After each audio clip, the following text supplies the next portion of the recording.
Polygraphy test का नतीजा क्या है वो अंजलि बताएंगे। और अंजलि उसके बाद हम ये भी समझेंगे कि अब जो प्रक्रिया है वो वाकई में इस मेडिकल डमी में डॉक्टर अंशुमन बताएंगे कैसे होती है। अंजलि अब आप बताइए। जी हाँ, 3 स्टेज होते हैं कुल किसी भी अपराधी से सवाल जवाब जानने के, जिसमें सबसे पहला जो टेस्ट है वो होता है पॉलीग्राफी टेस्ट, उसके बाद नार्को टेस्ट, और अगर नार्को टेस्ट भी सक्सेसफुल नहीं रहा तो ब्रेन मैपिंग भी की जा सकती है। बहरहाल देखिए, आपको बहुत जरूरी जानकारी बिग बॉल पर मैं और निधि देने वाले।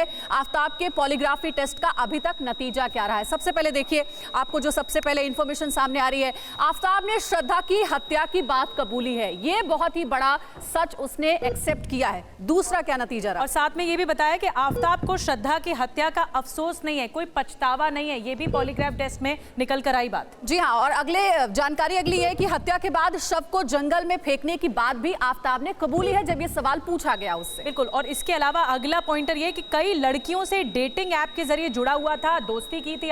ये सिर्फ एक छोटे से बेडरूम से मशरूम की खेती करके महीने का 50,000 कमा रही हैं। मशरूम खेती सीखनी है तो फ्रीडम ऐप को अभी डाउनलोड कीजिए। आफ्ताब में ये भी पॉलीग्राफ टेस्ट में खुलासा हुआ। जी, अभी तक पॉलीग्राफी टेस्ट का क्या नतीजा निकला है वो आपको बता रहे हैं। कौन कौन से सवालों के सच सामने आए। श्रद्धा की हत्या से पहले और बाद भी दूसरी लड़कियों से कांटेक्ट में, टच में था आफ्ताब, ये भी उसने एक्सेप्ट किया है। और इसके अलावा श्रद्धा की हत्या के से जैसा कि बताया अंजलि ने, आपने हमारे साथ तमाम खास मेहमान बने हुए हैं। मैं डॉक्टर अनुज आपके पास आ रही हूँ। डॉक्टर अनुज जो कि एनेस्थीसिया देते हैं, आप अपनी बात कर रहे थे कि एनेस्थीसिया जो दिया जाता है, ये शुरुआती सवाल पूछे जाते हैं, लेकिन अगर वो चीज़ संतोषजनक तरीके से आंसर नहीं निकल कर आ रहा किसी आरोपी से, फिर क्या किया जाता है? फिर वहाँ पे जो डॉक्टर रहते हैं मौजूद, डॉक्टर अंशुमन आप भी रिएक्ट कीजिएगा इस जवाब इस पूरे सवाल का। आगे क्या किया जाता है अगर सेटिस्फैक्ट्री आंसर नहीं मिल रहा है तो?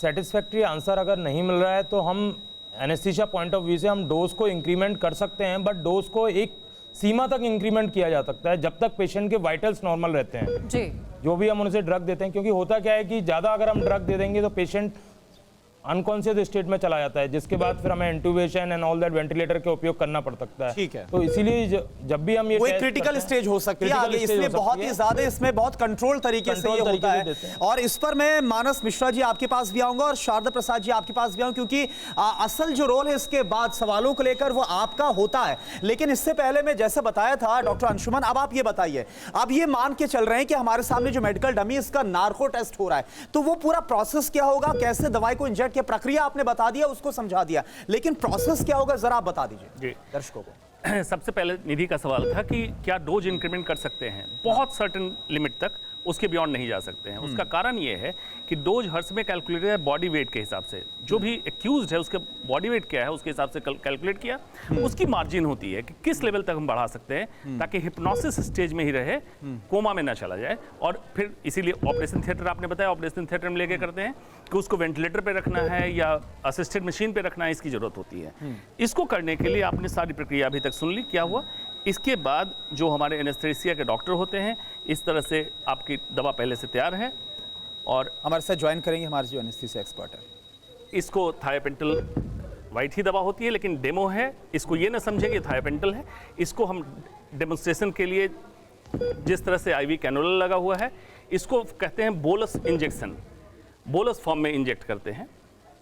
और साथ में मॉनिटर पे रिकॉर्डिंग चलते रहती है कि इनका पल्स रेट, ब्लड प्रेशर किस तरह से सेटल होता है। जैसे आप सम्मोहन की स्थिति में जाते हैं। देखिए बहुत ही डिटेल में हमारे एक्सपर्ट्स ये समझा रहे हैं। ये देखिए डॉक्टर अनुज जो एनेस्थीसिया एक्सपर्ट है और डॉक्टर अंशुमन वो ये बता रहे हैं कि आखिर कैसे सबसे पहले आफ्ताब को इंजेक्ट किया जाएगा, उसे अनकॉन्शियस माइंड में लाया जाएगा और फिर उससे सवालों का सिलसिला शुरू किया जाएगा। ये सिर्फ एक छोटे से बेडरूम से मशरूम की खेती करके महीने का 50,000 कमा रही हैं। मशरूम खेती सीखनी है तो फ्रीडम ऐप को अभी डाउनलोड कीजिए।